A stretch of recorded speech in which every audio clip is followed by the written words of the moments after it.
India is an ancient civilization, rich in diversity, both of culture and geography.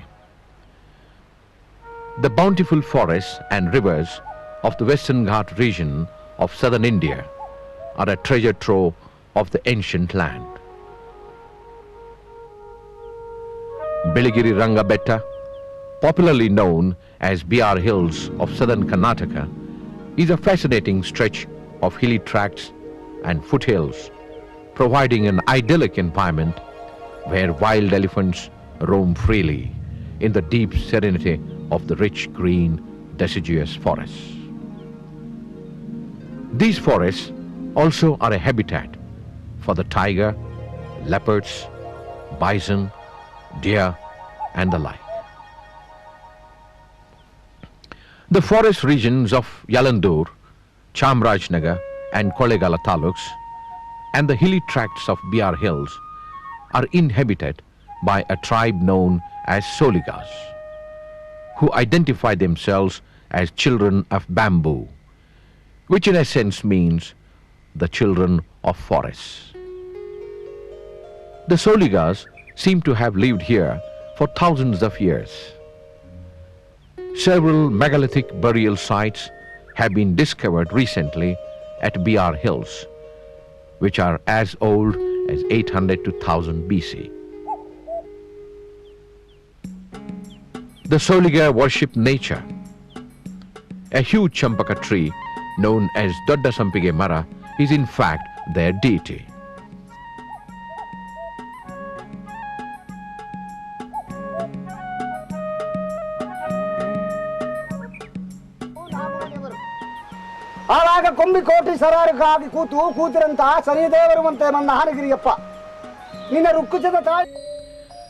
The Soligas also worship the sun.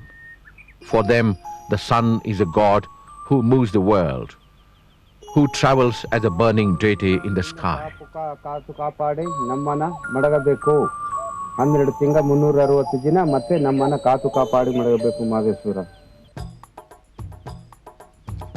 Roti Habba, meaning the festival of bread, is performed in the deep forests.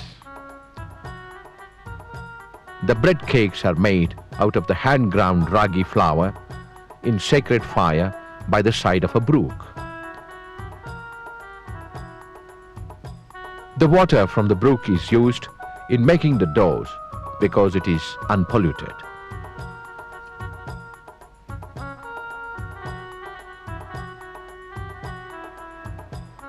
After offering the bread to the deity, the bread is distributed to the community as sacred food.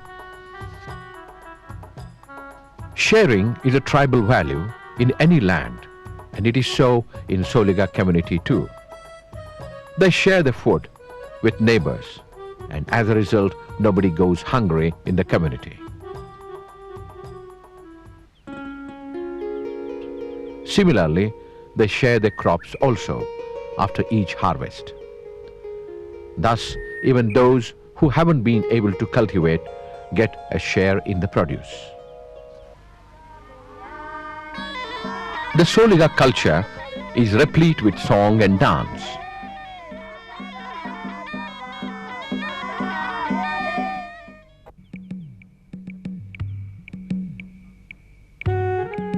Looking at the plight of the poor Soligas, Dr. Sudarshan came into their lives as a dedicated medical practitioner and began to serve them, visiting them in their own produce.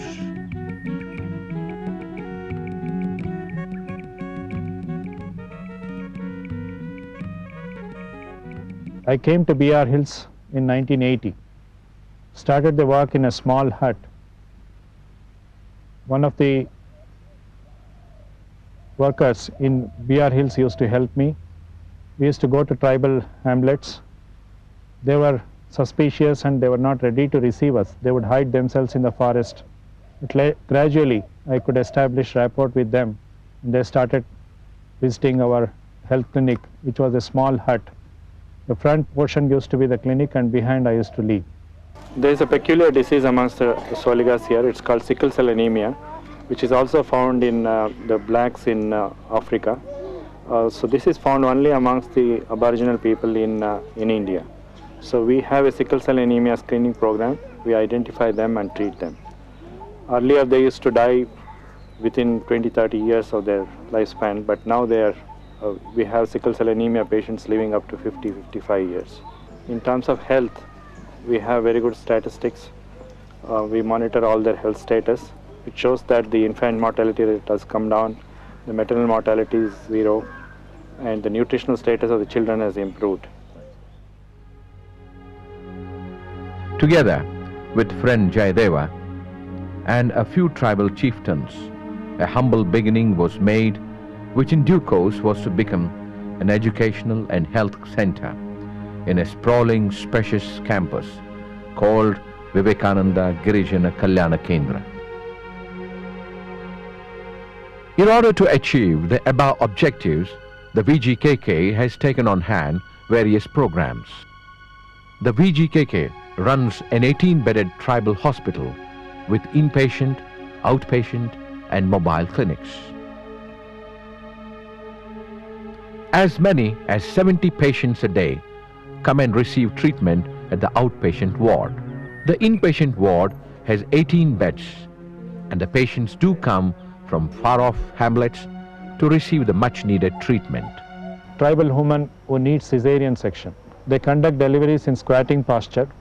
Maybe that's one of the main reasons. The gravity helps and the pelvic muscles can contract better. So we have very few obstetric complications.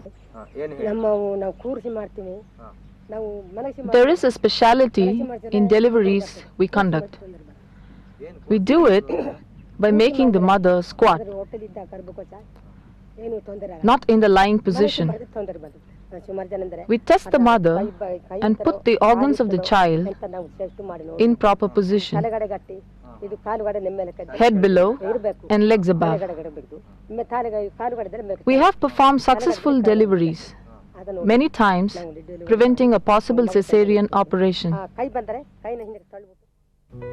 The mobile medical unit operates in the interior PODOs and not only treats the patients there, but brings to the base hospital those who need the inpatient care and treatment. The clinical laboratory has the facilities to perform all tests like urine, sputum, blood, etc., including the sickle cell disease testing, which is common in Soliga community. The laboratory is managed by a tribal youth technician who holds a diploma degree in the subject. A 30 MA X-ray equipment is also managed by a tribal youth holding a diploma course in the concerned subject.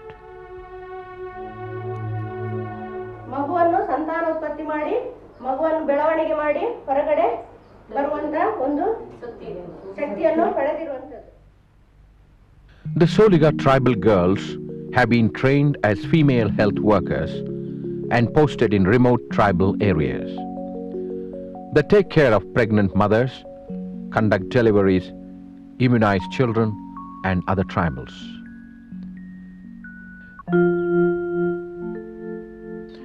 Education of tribal children plays a key role in the development of tribals. And there is a specialty in the education such as emphasis on maintaining tribal identity and culture, vocational education, stress on environmental consciousness and the like.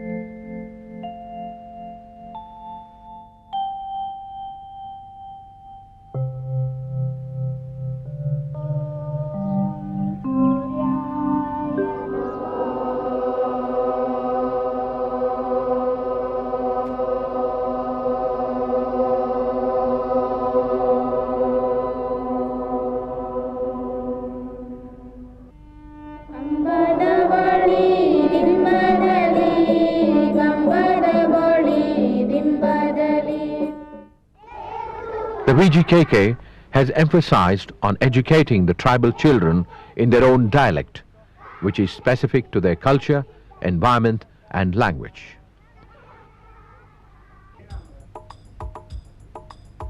The focus is also on environmental education, value-based education, vocational education, and experiential learning.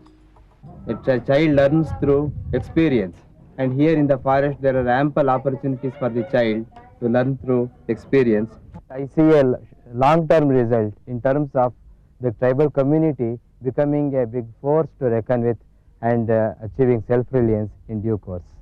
School children are also trained in dairy farming. They love cows and take care of them. Similarly, gardening and agriculture form a part of their education.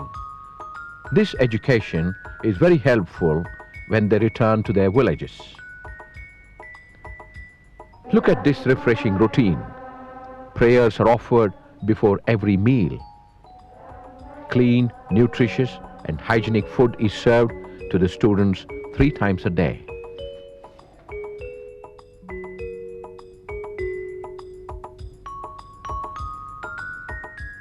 The students, after completing the high school level, could continue at the VGKK either by taking a course in forestry or the pre-university course. On the whole, various educational courses conducted by the VGKK have produced a number of graduates and postgraduates who proudly speak of their alma mater. I'm very happy because I'm one of the product of this Vivekananda Girijana Kalyana Kendra. Because I studied here since my childhood.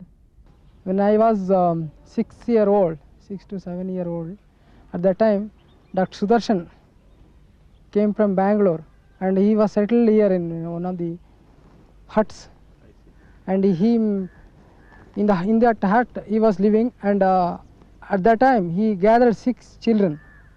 Among them I am also one of them, and where actually doctor was teaching us in a better way, and he was giving medicine for the tribal people, and he was teaching all the primary school, I mean all classes and all. There was no teacher at that time. Micro-planning is an important component in rural education. A village education committee is involved in carrying out the planning.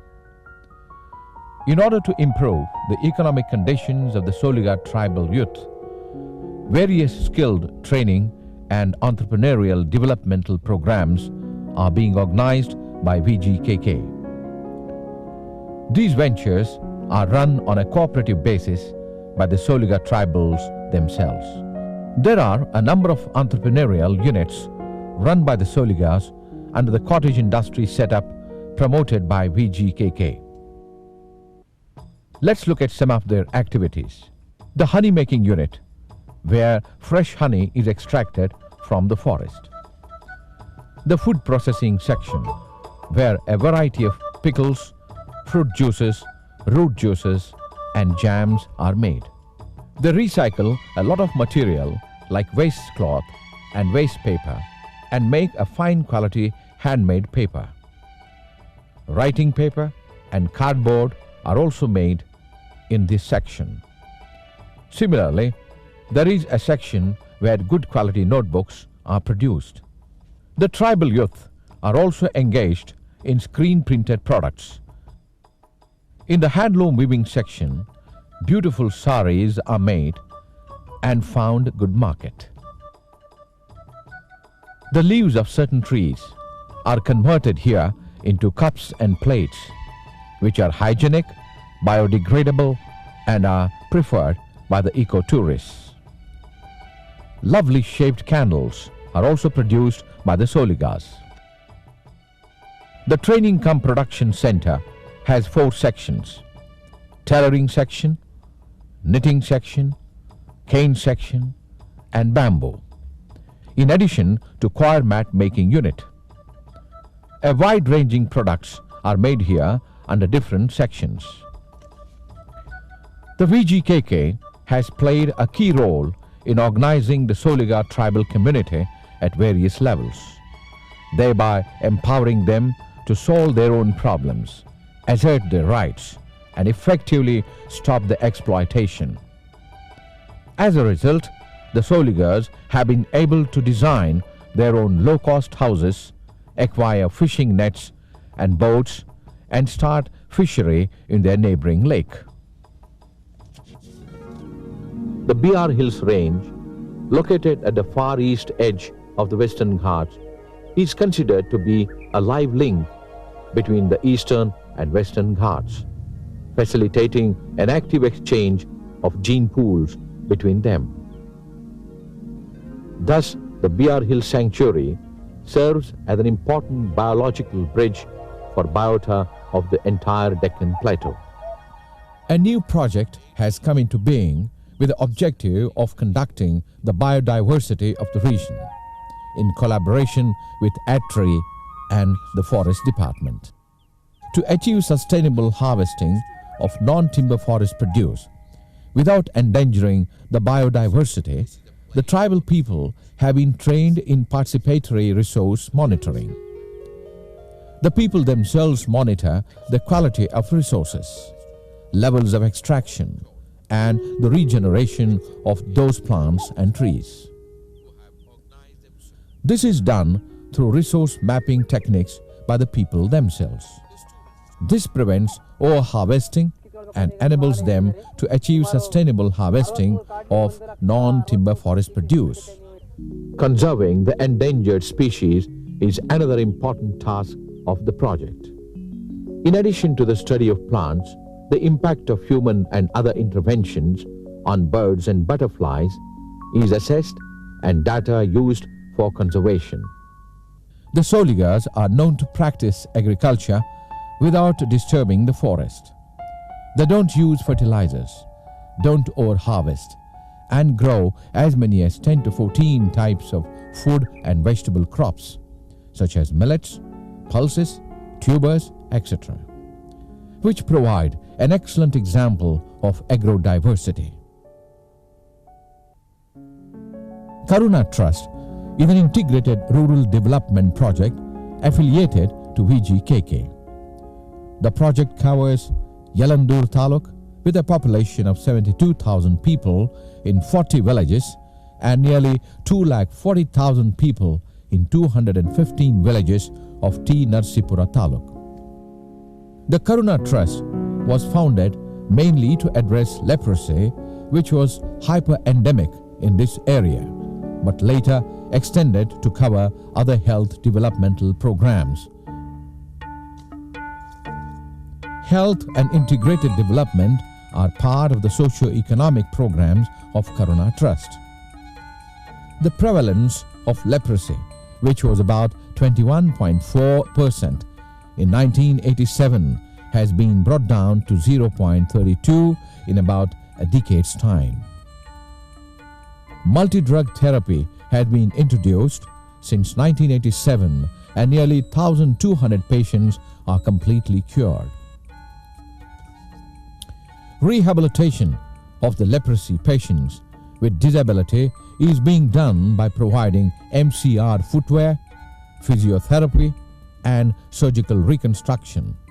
Hot water epilepsy, which is quite prevalent in these regions, is also being studied. Tuberculosis control, which was taken up in 1992, started with the training of workers at the National Tuberculosis Institute, Bangalore. Supervised chemotherapy with emphasis on sputum smear positive cases has been adopted. The tuberculosis patients are taking full course of the treatment and getting cured. The major cause of blindness in India is cataract. Therefore, the blindness control program aims at early diagnosis of cataract cases by health workers and motivating them for cataract surgery. At the community-based rehabilitation center, nearly 1,150 disabled people have been identified and services provided to them. The program includes surgical correction of physical disability, physiotherapy, providing prosthetics like crutches, tricycles, artificial limbs, hearing aids, and the like. By promoting self-help groups and setting up programs for the development of women and children, the Trust has tried to bring about the socio-economic development of women. The Herbal Medicine Processing Unit is a unique venture. The unit manufactures churnas, meaning powders, tailas, meaning oils, and aristas, meaning juices, and supplies them to the market. The prices are within the reach of the poor people. Moreover, the herbal medicines made to the strict specifications are much welcome because they are very effective and do not have contraindications.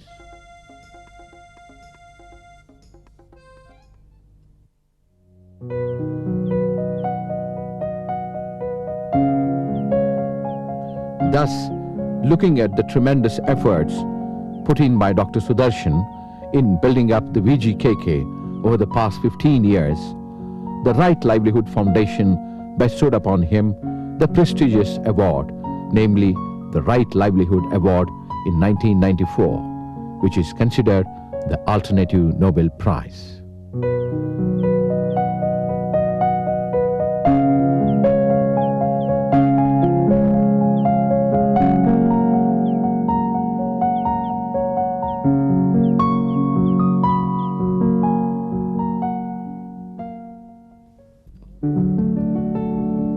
Considering the yeoman service of Dr. Sudarshan to the tribal community and the recognition of his work by the international society, the Government of India honored him on 30th March 2000 by awarding him the Padma Shri. I want to share something with the youths of this country. Having worked in rural and tribal areas for the last 25 years, this type of work, there may not be economic security, but I found there is tremendous inner satisfaction, joy and fulfillment in doing this type of work. I can assure the youths of this country that by doing this type of work, they will get much more greater fulfillment than what they can get through conventional way of life.